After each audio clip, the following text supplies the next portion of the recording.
promessas. A sociedade síria vive em harmonia com todos os seus componentes há milhares de anos. E aqui, ninguém pode eliminar o outro na Síria. Então eu acho que vamos buscar, através de conferências e diálogos, um contrato social completo que garanta uma segurança duradoura para que os sírios possam viver juntos. Ele tentou incitar essas divisões sectárias e internas para manter seu poder, mas eu acho que ele falhou. A revolução provou que é capaz de acolher a todos. E quando entramos em cidades e centros urbanos, todas essas comunidades estavam presentes. Pelo contrário, recebemos uma recepção calorosa e ampla por parte das pessoas. Então isso não vai ser algum tipo de califado, ou você não vai transformar a Síria em um país como o Afeganistão, porque você sabe que tem pessoas que dizem que talvez você queira se comportar como o Talibã. Há grandes diferenças entre a Síria e o Talibã.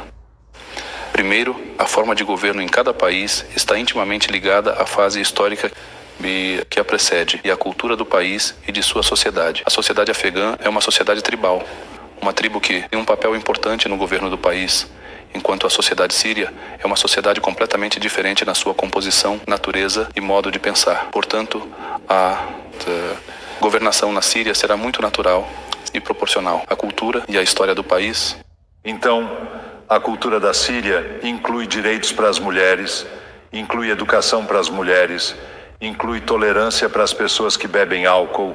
Isso é tudo aceitável para você? Quanto à educação, sim, estávamos em Idlib e temos universidades lá que criamos há mais de 8 anos. E eu acho que a taxa de mulheres na universidade é superior a 60%. Muitas questões. Não me cabe discutir agora, pois são questões puramente legais. Há uma comissão legal que supervisionará a elaboração da Constituição. E essa comissão é autorizada e conta com muitos especialistas. Existe um comitê jurídico que irá supervisionar a elaboração de uma Constituição. E este comitê está autorizado e inclui muitos especialistas e autoridades jurídicas autênticas do solo sírio, do povo da Síria. Portanto, são eles que decidirão esta questão.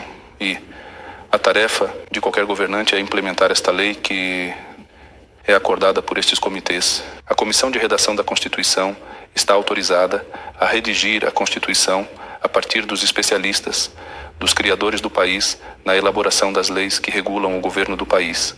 Você sabe que há mulheres seculares neste país que estão preocupadas, que possam ter que usar hijab, que possam ter que usar lenços na cabeça e se cobrir. Você acha que isso vai se tornar necessário no que diz respeito a você? O problema sírio é maior do que os tópicos que você está perguntando. Metade da população foi forçada a deixar a Síria. Eu fui expulso de casa, bombardeado e atingido por bombas. A sociedade síria sofreu mais de 250 ataques químicos. Muitas pessoas se afogaram no mar enquanto tentavam escapar e migrar para a Europa. Existem questões gerais que são muito mais importantes do que as que estamos discutindo. Esses detalhes que você pergunta pertencem à Constituição, não à opinião das pessoas. Eu desejo muitas coisas, mas no final das contas, o que os sírios concordarem, em termos de lei e Constituição, nossa missão é aplicar, preservar e manter isso. Sim, eu concordo que há questões enormes para discutir. E eu só estou fazendo essa pergunta porque, como você sabe, houve uma controvérsia nas redes sociais quando a mulher cobriu... Isso é diferente de uma lei que governaria todo o país. Mas, de forma geral, existe uma cultura comum neste país que deve ser respeitada dentro da lei. E isso é determinado pelos juristas. Vamos falar sobre questões mais amplas que você enfrenta. Primeiro de tudo, este país está quebrado. Há uma quantidade enorme de destruição. A economia está destruída. Há dívidas enormes. Como você começa a lidar com tudo isso quando o país está sob sanções e quando grandes poderes ao redor do mundo e as Nações Unidas dizem que você é o líder de um grupo terrorista? Primeiro, essa classificação e a classificação política, não cometemos nenhum crime para sermos classificados dessa forma.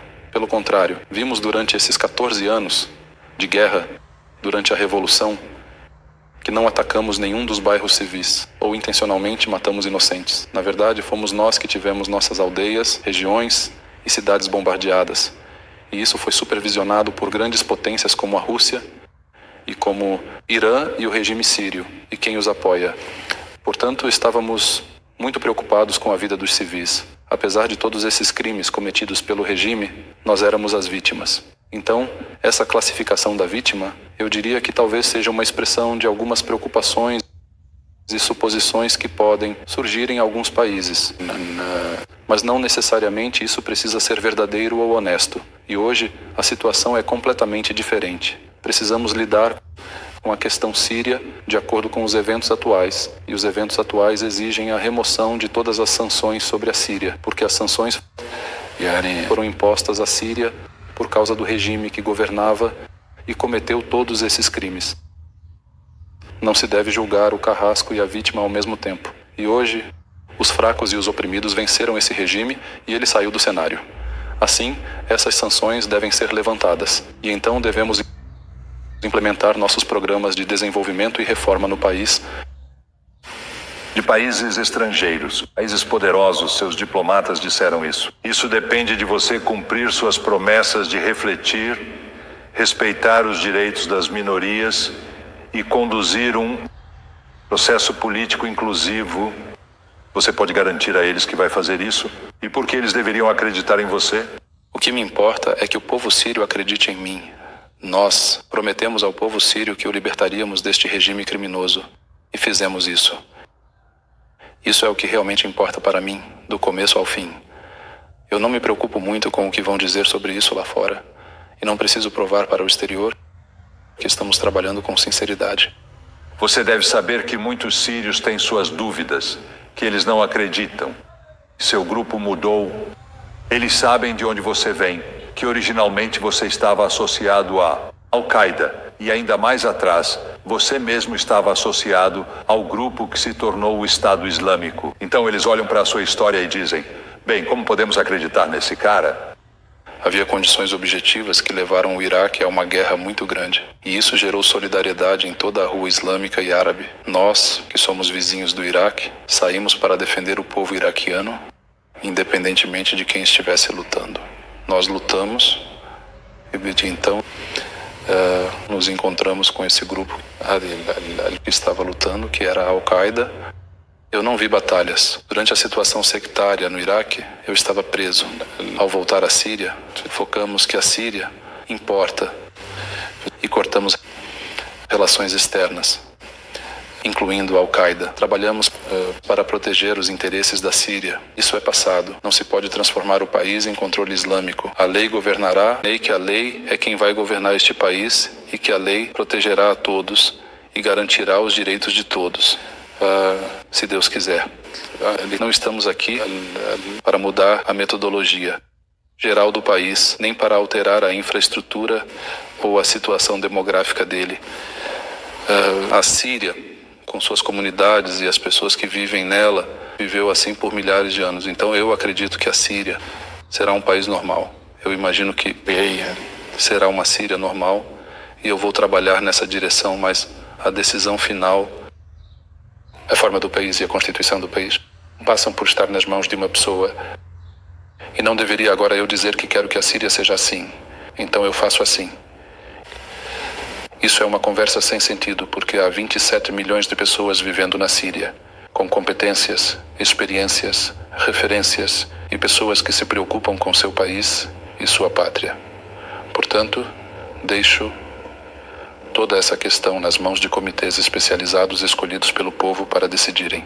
E no final, se você conseguir uma nova Constituição, você pretende, como parte do seu plano, ter uma votação para que todos vejam se eles gostam dela. Mencionei que esta Constituição passará por várias fases. Primeiro, haverá uma elaboração da mesma. É muito cedo para falar sobre todas as etapas, porque há muitos problemas que a Síria está a sofrer agora. O sector agrícola está ameaçado. O sector industrial está também ameaçado. Síria enfrenta também desafios, para os quais temos de encontrar soluções. Urgente. Acho que há muitos detalhes, que não tenho em mente responder agora, porque ainda não estão sob minha jurisdição. Há muitos sírios que me disseram, por exemplo, quando eu fui à prisão de Sednaia e conversei com famílias de pessoas que desapareceram naquela prisão, provavelmente foram mortas. E muitos desses sírios dizem que não conseguem encarar o futuro até que consigam justiça do regime de Assad. Um homem me disse, eu preciso ver as pessoas de Assad penduradas, em público, mortas. Como você vai satisfazer as pessoas? Existem princípios básicos na revolução. A revolução não é retaliatória.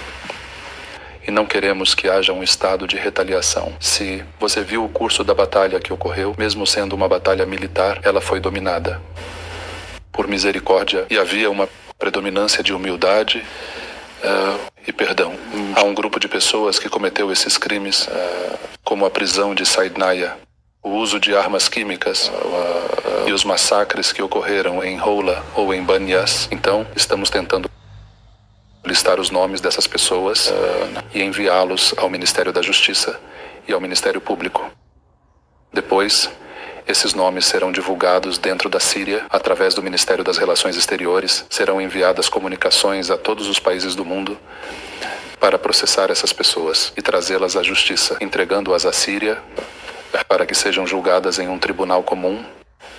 E quanto a Bashar al-Assad, o que deve acontecer com ele? Bashar al-Assad, como você sabe, fugiu da Síria e também será processado legalmente por meio de meios legais. E como vocês sabem, ele pegou uma quantia enorme de dinheiro deste país e fugiu para o exterior. Então vamos exigir isso legalmente e pedimos às autoridades que o abrigam agora, que o entreguem à Síria, para que ele possa ser julgado pelo sistema judiciário sírio. Você ficou surpreso que o regime dele colapsou tão rapidamente? Não muito. O regime não construiu um Estado com instituições capazes de servir este país. Desde os primeiros momentos da Revolução, o regime desmoronou diante do povo, mas ele recorreu às milícias iranianas, que conseguiram criar uma certa estabilidade. No entanto,